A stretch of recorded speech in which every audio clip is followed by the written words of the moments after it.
दुई रे गबन से अइलै कवन दुल्हा अइलै कवन दुल्हा बैठी गेलै ससुर दुआरी रे गबनमा बैठी गेलै ससुर दुआरी रे गबनमा कहाँ गेली किए भेली सुहबे से कनिया सुहबे से कनिया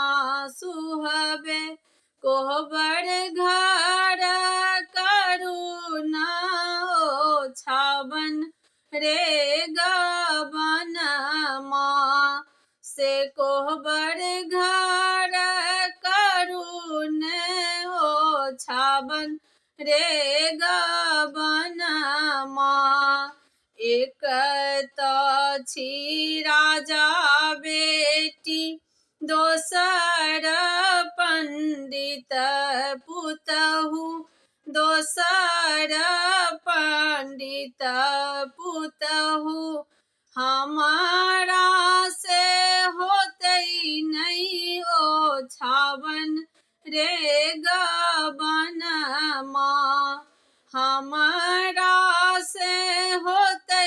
नहीं ओ छावन रे गबनमा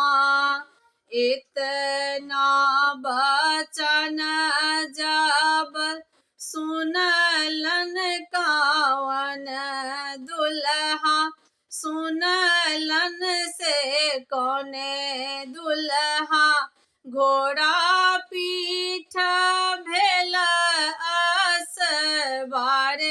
रे गबनमा से घोड़ा पीठ भेल असवार रे गबनमा घर सो बाहर भेली सुहबे से कनिया सुहबे से कनिया सुहबे धाये लेली घोड़ा के लगाम रे गबनमा धाये